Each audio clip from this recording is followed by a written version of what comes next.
नमस्कार मंडळी. ओल्या नारळाचा एकदम चविष्ट व रुचकर असा गोडाचा पदार्थ आज आपण बनवणार आहोत.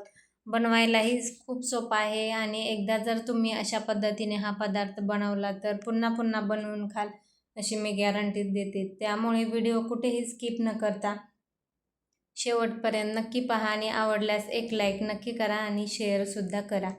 तर इथे हा ओल्या नारळाचा पदार्थ बनवण्यासाठी एका बाउलमध्ये इथे मी अर्धी वाटी रवा घेतलेला आहे. नंतर आपल्याला याच्यामध्ये अर्धी वाटी एवढं दूध घालायचं आहे. दूध हे नॉर्मल टेम्परेचरचं असावं, थंड किंवा गरम नसायला हवं. नंतर दूध घालून हे व्यवस्थित असं हे मिक्स करून घ्यायचं आहे. छान व्यवस्थित असं मिक्स करून झाल्यानंतर झाकण ठेवून द्यायचं आहे. 15 ते 20 मिनिटं हे असंच आपल्याला भिजत ठेवायचं आहे, म्हणजे रवा व्यवस्थित भिजला जातो. 15 ते 20 मिनिटानंतर बघू शकता रवा एकदम फुललेला आहे. नंतर इथे जेवढा रवा घेतला आहे तेवढाच ओल्या नारळाचा चव घ्यायचा आहे. तर अर्धी वाटी रवा होता, अर्धी वाटी ओल्या नारळाचा चव घेतला आहे. ओल्या नारळाची वरची साल काढून मिक्सरला फिरवून घेतलेला आहे तुकडे करून. नारळाची काळी पाट घेतलेली नाही. नंतर पाववाटी एवढं पिठी साखर घालायची आहे. तुम्हाला साखर वापरायची नसेल तर गूळसुद्धा किसून घालू शकता. विलायची पावडर घातली आहे आणि याला व्यवस्थित असं मिक्स करून घ्यायचं आहे. नंतर याच्यात आणखी थोडं थोडं दूध घालून याचं बॅटर थोडंसं पातळ आपल्याला करून घ्यायचं आहे. मिश्रण हे आत्ता बघू शकता घट्ट दिसत आहे. तर लागेल असं याच्यात थोडं थोडं दूध घालून व्यवस्थित असं याला मिक्स करून घ्यायचं आहे. जास्तही पातळ ठेवू नका. तर इथे बघू शकता थोडं थोडं दूध घालून मी याला व्यवस्थित मिक्स करून घेत आहे. पहिले 2-3 चमचे दूध टाकलं होतं आणि आणखी थोडंसं घालून बॅटर अशा पद्धतीचं बनवून घेतलेलं आहे. तर बघू शकता तुम्ही बॅटरची कन्सिस्टन्सी जास्त घट्टही नाही आणि जास्त पातळही नाही. आता नंतर गॅसवरती तवा किंवा पॅन गरम करायला ठेवायचा आहे आणि याच्यावरती आपल्याला तूप लावून घ्यायचं आहे.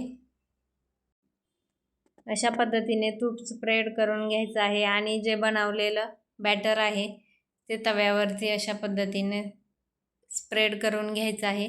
जास्तही पातळही करू नका आणि जास्त जाडही ठेवू नका. तर अशा पद्धतीचं हे पसरवून घ्यायचं आहे.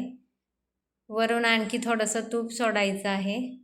तर बघू शकता इथे मी जास्त जाडही नाही ठेवलं आणि जास्त पातळही नाही. जास्त पातळ ठेवलं तर हा पदार्थ वातड होईल आणि जास्त जाड ठेवला तर भाजायलाही जास्त वेळ लागेल. तर अशा पद्धतीचं बनवून घेतलं आहे. 5 मिनिटे मी झाकून ठेवून दिलं होतं.